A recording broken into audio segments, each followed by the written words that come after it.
Trump claims he's negotiating a Ukraine-Russia ceasefire. U.S. President Donald Trump has revealed new details about his discussions with Russian President Vladimir Putin. We're speaking with President Putin. We want to get the war over. Not only have we spent maybe $350 billion to Europe's, think of that, $350 billion. Stating that negotiations for a ceasefire in Ukraine are underway. Speaking publicly, Trump emphasized that he has been in contact with both Russian and Ukrainian officials in an effort to bring the war to an end.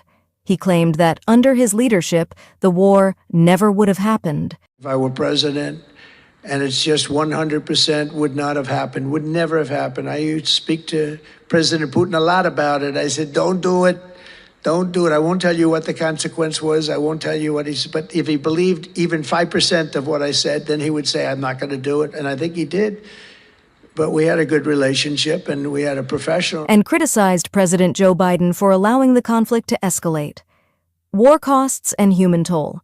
Trump highlighted the staggering financial aid the U.S. and Europe have provided to Ukraine, estimating that the U.S. alone has contributed over $100 billion, with $350 billion sent by European nations.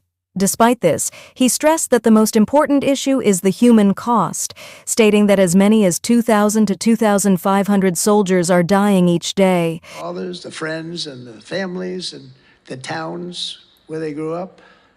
And they're losing, on average, 2,000, even 2,500 a week. He also noted that a large group of Ukrainian soldiers is currently surrounded by Russian forces and in grave danger.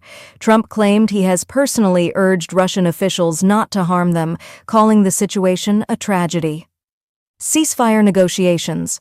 According to Trump, recent conversations with Russian officials have been very positive, and both sides have agreed to work toward a ceasefire.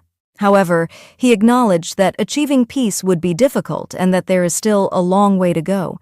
He also referenced NATO Secretary General's comments, claiming that without his involvement, peace talks wouldn't even be happening. Final thoughts.